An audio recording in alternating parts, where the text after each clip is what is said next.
Hola, este es un nuevo video para hablar sobre un tema polémico que es sobre la hipotética o sobre el hipotético advenimiento de un mundo sin impuestos. Ojo que estoy diciendo sin impuestos, más no sin tributos, porque los tributos están compuestos por los impuestos, por las tasas y por las contribuciones. De lo que estamos hablando es de un mundo sin impuestos. ¿Qué es un impuesto? Es una obligación que tiene toda persona, ya sea natural o jurídica, de solventar el Estado a través de unas prestaciones, que generalmente son en dinero. O sea, el impuesto es una obligación que tienen todas las personas naturales o jurídicas en un Estado para contribuir con el mantenimiento del Estado.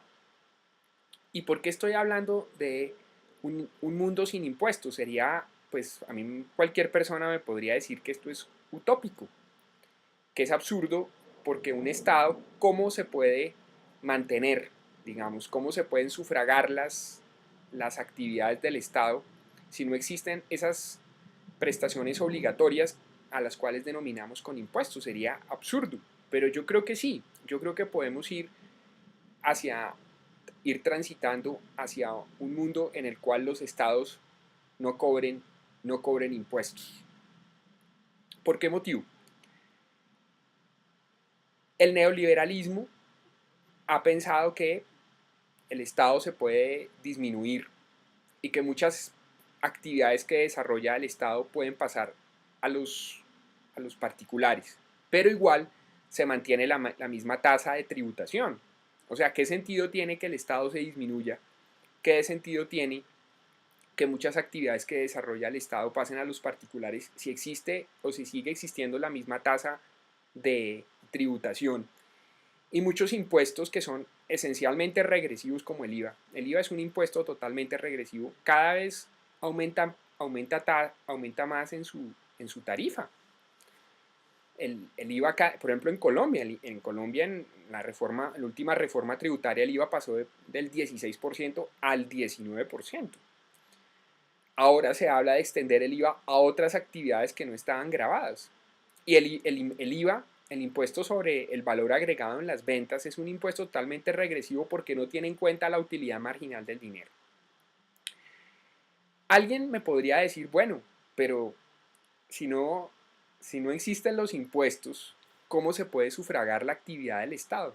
Entonces, en primer lugar, tenemos que tener en cuenta que un mundo sin impuestos solo puede existir en una sociedad donde se ha modificado el sistema de convivencia humano. O sea, una sociedad que todavía dependa de un sistema de convivencia humano basada en la dominación. O sea, donde el ser humano busca dominar a sus congéneres. Pues es absurdo. Lo que tenemos que pasar es a un sistema de cooperación, donde los seres humanos, en vez de pensar en cómo dominar al otro ser humano, veamos a los demás congéneres como nuestros socios. Suena muy utópico, pero ya les voy a exponer un poco cuál es lo que yo pienso. Y no solo lo pienso yo, lo piensan muchas personas. En primer lugar, se puede sufragar el Estado a través de la solidaridad. O sea, en un sistema de convivencia humano basado en la cooperación, va a disminuir la pobreza sustancialmente. ¿Por qué? Porque dentro del sistema de convivencia basado en la cooperación, los seres humanos no van a ayudar a los otros simplemente por un tema de filantropía o por un tema de caridad o por un tema de limosna, sino como una obligación de no solo paliar el sufrimiento de las personas que están en condiciones negativas o en condiciones adversas, sino las personas van a ayudar a las demás personas como una obligación moral. Entonces, el Estado siempre existe o ha existido o va a existir un poco para igualar, digamos, las cargas ante la sociedad, como lo que afirmaba Aristóteles sobre la justicia distributiva. Obviamente en una sociedad con muchas inequidades se van a generar conflictos. Entonces el Estado entra ahí como, digamos, a generar un equilibrio en esas cargas, pero en un Estado basado en un sistema de cooperación, esas cargas no las va a aliviar el Estado únicamente, sino lo van a aliviar los particulares. O sea, los particulares entran de lleno a aliviar esas cargas sobre las personas en condiciones adversas. No personas que simplemente uno le diga, no, vagos, o gente que no quiera trabajar o que no quiera hacer nada, ¿no? Hay gente que simplemente pasa una condición adversa y no es por culpa de esa persona, sino porque nació así o porque tiene alguna condición física o moral que se lo impide. Entonces los particulares ya no solo entran a dar migajas, sino se entra de lleno a solventar esas situaciones negativas. Entonces el Estado ya se alivia de esa carga. El Estado ya no tiene que entonces estar pensando en nivelar esas cargas, digamos, de las personas que se encuentran en condiciones adversas, porque esa situación se la apropian los particulares como tal. Hasta ahora, el Estado pues es el encargado de hacer eso, pero en un estado, en un sistema de cooperación también lo tienen que hacer los particulares, o los particulares son los que tendrían principal esa obligación, ya no el Estado. Entonces, la solidaridad.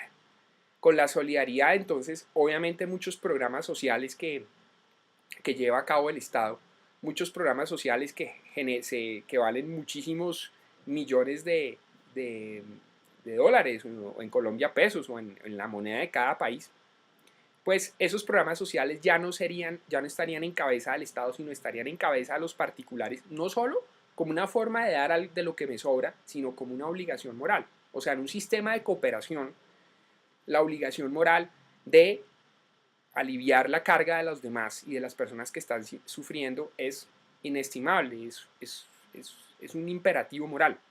Obviamente todo lo que yo estoy diciendo solo se podría aplicar en un sistema de cooperación. En un sistema de dominación que es el que vivimos, pues no se puede aplicar lo que estoy diciendo. Porque si el Estado deja de, digamos, aliviar esas cargas de las personas que sufren, pues simplemente esa gente va a sufrir porque los particulares no lo van a hacer. Los particulares, muchos particulares, pues dicen, es que mi responsabilidad colectiva, mi responsabilidad con los demás es a través de los impuestos. Y yo, si acaso, doy algo a través de la filantropía o de la caridad. Si el Estado deja de aliviar las cargas de esas personas que sufren, pues simplemente nadie lo va a hacer, porque los particulares dicen, no, eso lo tiene que hacer el Estado. Entonces, pasar de un sistema de dominación a cooperación implica que ya los particulares se apropian de esa obligación de solidaridad con nuestros congéneres.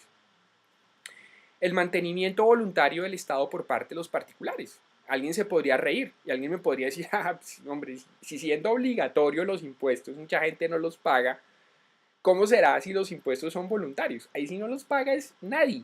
O sea, si siendo obligatorio los impuestos, mucha gente busca eludirlos, mucha gente busca evadirlos, ¿sí? O simplemente están tratando de no pagarlos por algún truco político o algún truco administrativo, pues sería absurdo que la gente mantuviera el Estado voluntariamente. Pero sí, precisamente por eso, en un sistema de cooperación, las personas ya no ven el Estado como su enemigo, sino como el Estado como ese agente, digamos, de equilibrador de las balanzas en la sociedad. Entonces van a mantener el Estado de manera voluntaria. ¿Y por qué no? ¿Por qué la gente no va a mantener el Estado de manera voluntaria? Porque pues el Estado tendría que ser más eficiente y el Estado tendría que reencauzarse ya no como un instrumento de dominación, sino como un instrumento de mediación y como un instrumento, como un árbitro entre las diferentes o los diferentes elementos que componen esa sociedad. Entonces, el mantenimiento voluntario del Estado también. Muchos trabajos y cargos en el Estado podrían ser honorarios, ¿sí?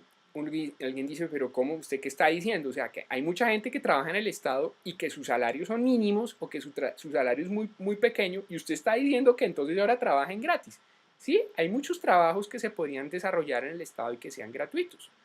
Obviamente para que esas personas o para que esos cargos se acceda a esos cargos, pues tendrían que ser accedidos por personas que tengan ciertos recursos económicos. Por ejemplo, se ha hablado de la labor parlamentaria. En muchos países, incluso, por ejemplo, el cargo de parlamentario es casi que honorífico. No, nadie cobra por ser senador o representante de la Cámara o diputado en las asambleas legislativas de muchos países. No se cobra. Simplemente la gente que está ahí lo hace de manera honoraria. Alguien me diría, bueno, pero por ejemplo en Colombia, si a esta gente que se gana no sé cuántos millones de pesos, en Colombia funciona el peso colombiano, no sé, un senador, un representante gana como después de prestaciones como 17 millones, pero con el dinero adicional se gana como 30, que eso es el pago de la VTL, que es la gente la gente que los asesora.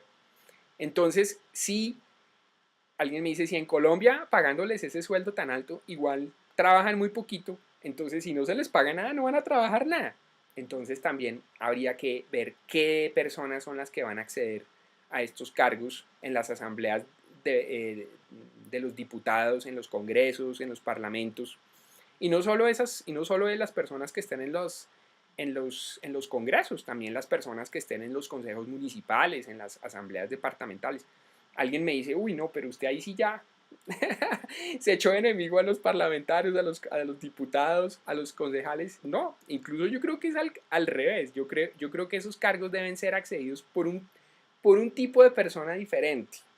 O sea, por personas diferentes, no por personas que quieran ver la política como una profesión, sino como un servicio, ¿no es cierto? Ahora bien, alguien dice, bueno, y si una persona que no tenga dinero y quiera acceder a un cargo de esos y quiera prestar un buen servicio, pues aquí viene lo del mantenimiento voluntario del Estado, o sea, que las personas voluntariamente le paguen un salario, una prestación a esas personas, ¿sí? Pero hay muchos cargos en el Estado que pueden ser prestados de manera honoraria, ¿no es cierto? Muchas funciones del Estado pueden ser prestadas por particulares, que es lo que dice el neoliberalismo. El neoliberalismo dice que el Estado debe desalojarse de muchas funciones y sí, muchas funciones que presta el Estado pueden ser desarrolladas por los particulares. Lo que pasa es que en el neoliberalismo la filosofía es diferente.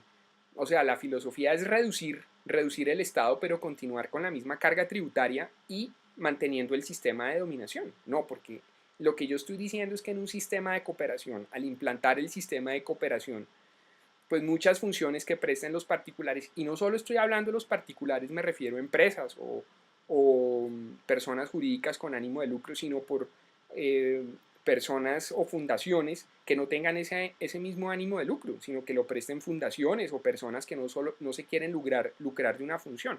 Entonces, esas funciones que presta el Estado se le pueden otorgar a particulares y no solo a empresas, porque es que como siempre, claro, el neoliberalismo procura que esas funciones pasen a los particulares, pero ¿para qué? Para enriquecer a esos particulares. No, esas funciones se pueden pasar a los particulares, pero obviamente dentro de un sistema de cooperación, o sea, que no se cobre tanto dinero por la función o que igual el Estado no tenga que darles esa plata a esas organizaciones no gubernamentales, sino que ellos mismos lo presten, ¿sí? Obviamente sufraguen la función, pero que no lo hagan con un ánimo de lucro. Y el Estado podría cobrar por muchas actividades que realiza, ¿sí? El Estado simplemente, por ejemplo, eso son las tasas y los precios, donde el Estado simplemente dice, bueno, yo hago una función, pero usted tiene que pagar. Hay muchas funciones que podría realizar el Estado que actualmente son gratuitas, que se sufragan con impuestos, pero que el Estado las podría empezar a cobrar, ¿sí?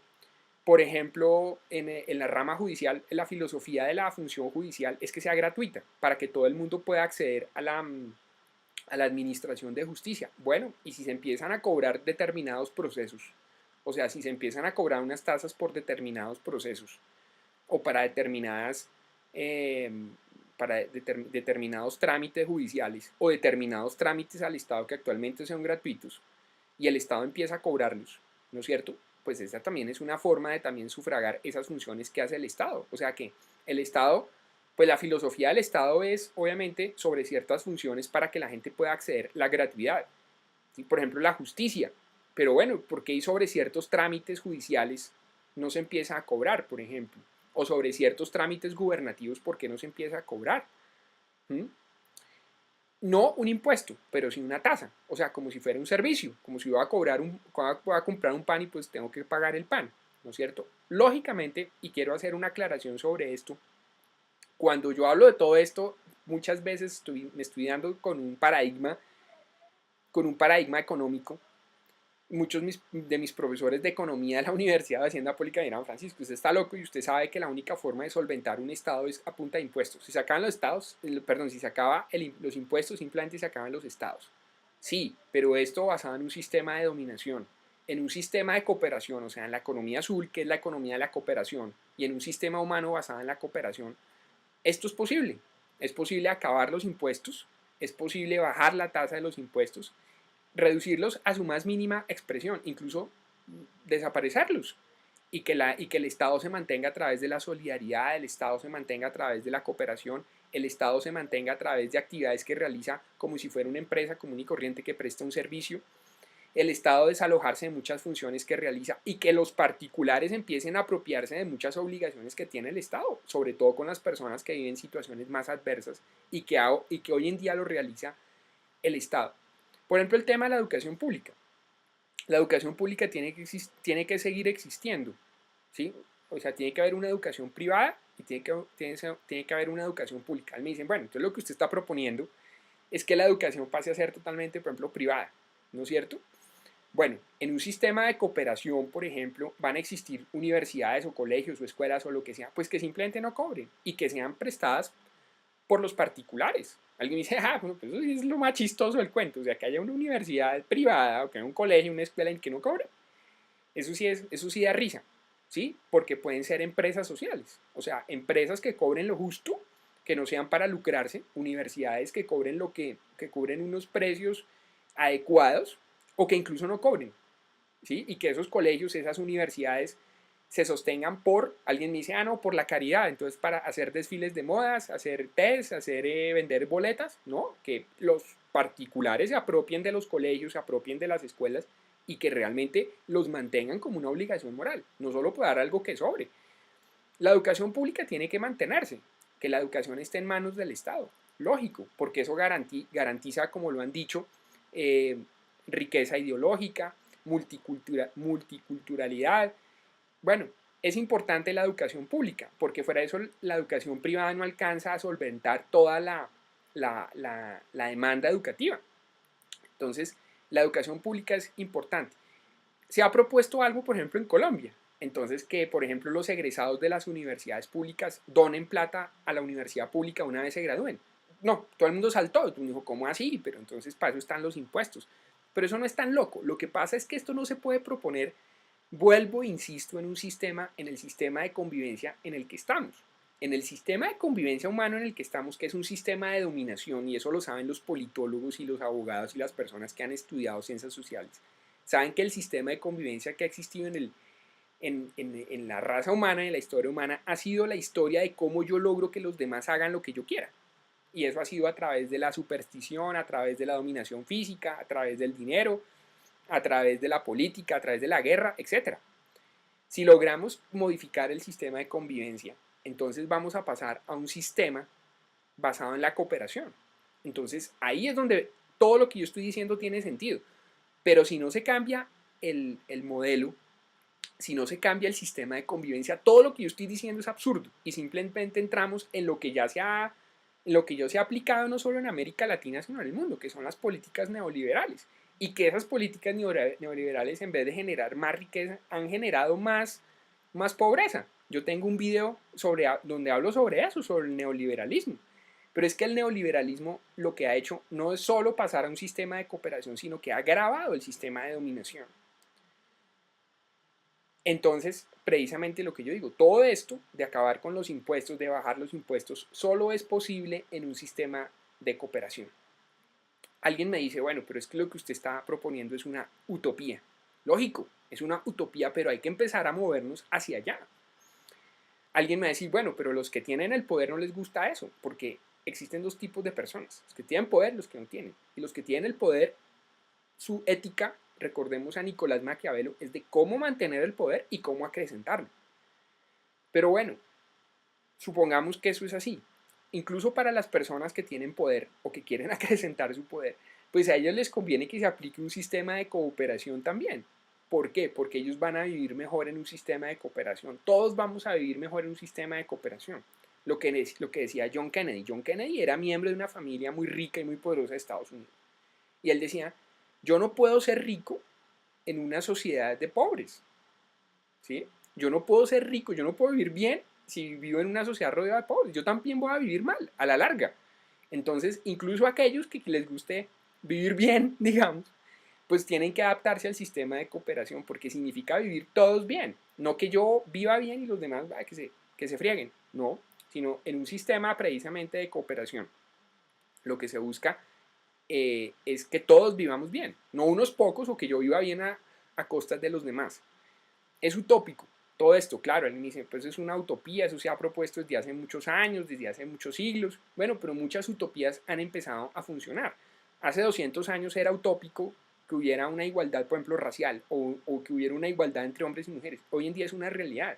Hoy en día discriminar por raza, hoy en día discriminar por religión, por lo menos en los países occidentales, o la igualdad entre hombres y mujeres es una realidad, por lo menos en el mundo occidental, vuelvo e insisto, cuando hace 200 años era una utopía, hace 200 años existía el esclavismo, hace 200 años los hombres eran los únicos que podían acceder a cargos públicos, eran los únicos que podían ejercer profesiones, hoy en día las mujeres ejercen profesiones, las mujeres acceden a cargos públicos, entonces eso de la utopía pues no es tan cierto. O sea, que eso es una cosa utópica.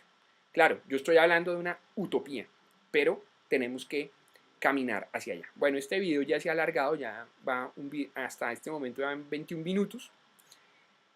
Estos videos largos hay que tener paciencia. ¿Sí? Alguien me dice, Francisco, no haga videos tan largos. Pues hay que tener paciencia. ¿Sí? Yo entiendo que a la gente le gusta ver videos de 1 minuto, de 2 minutos, porque la gente quiere estar constantemente viendo muchas cosas en internet. Uno de los principios del internet es que a la gente le gusta estar saltando de una cosa a otra. Para las personas que han tenido la paciencia de ver este video, yo les digo, reflexionen sobre esto. Si ustedes ven críticas sobre lo que yo estoy diciendo, pues hagan las críticas. Digan, mire, esto no funciona por esto. O aporten ideas nuevas, pero es una reflexión. Es movernos hacia un mundo sin impuestos. Vuelvo e insisto, mundo sin impuestos, más no sin tasas. Las tasas son digamos, las prestaciones que cobra o las erogaciones que cobra el Estado por prestar un servicio, las contribuciones también, los precios, que son los precios cuando se presta también o se vende un bien, pues está cobrando una contraprestación por esto. Entonces, a manera de reflexión, que no solo digan, bueno, esto es una utopía, esto es irrealizable, no se puede, no, que le echen cabeza, incluso cómo se podría mejorar esto, que la gente me ayude desde su profesión, que los economistas me digan, bueno, esto se podría, pero sí, tal cosa, los abogados, los administradores de empresas, ingenieros, bueno, médicos, lo que sea, la profesión que tengan, comunicadores o incluso los estudiantes o las personas que no tienen alguna profesión pues formal, pues me ayuden con esto, que me digan, sí, esto se puede hacer de esta manera y que sea un motivo de reflexión. Todos mis videos que yo hago son para reflexionar o para pensar. Si usted, después de ver este video, piensa 30 segundos, 1 minuto sobre lo que yo dije, le genera una reflexión, el video ha cumplido con su cometido, con su función. Pero si usted ve el video, no, esto no me interesa. Pues, a ver, si a usted no le interesa, perfecto. Perfecto. Pero si a usted le interesa, por lo menos que usted lo reflexione. Si usted está de acuerdo conmigo, perfecto. Si usted no está de acuerdo conmigo, pues dígame en qué no está de acuerdo, cómo se puede mejorar esto o por qué no está de acuerdo. Pero no a través de insultos. En internet la gente se acostumbra a no estar de acuerdo de plano, y entonces utilizan insultos, ¿no? Reflexión y diga, mire, yo pienso que no por este motivo. Por ejemplo, mis profesores de economía y de hacienda pública de la universidad me dirán, no, es que es imposible. Por ejemplo, Colombia tiene un presupuesto de 160 billones de pesos. 160 billones de pesos son más o menos como 70.000 millones de dólares, una cosa así, más o menos. ¿De dónde van a salir 70.000 millones de dólares cada año para sufragar el Estado? A través de la caridad, a través de la filantropía no se obtiene yo creo que ni el 10%. Alguien me dirá eso. Por eso insisto, si se cambia el modelo de convivencia de un modelo de dominación a un modelo de cooperación, sí se logra. Y obviamente el presupuesto es muy grande porque el Estado se ha abrogado muchas funciones y esas funciones las podrían llevar a cabo los particulares mejor. Y no solo las empresas que tienen un fin lucrativo, sino también las empresas que tienen o las empresas que tengan un fin social. Bueno, gracias por ver este video. Simplemente fue una pincelada de esto que yo pienso. De pronto se me quedaron muchos puntos por fuera, pero es para no alargarlo. Espero sus comentarios. Me pueden escribir a fbermudezg@gmail.com. Abajo dejo mis redes sociales. para que visiten otros blogs de interés como el blog de filantropía, el proyecto Aricayasis.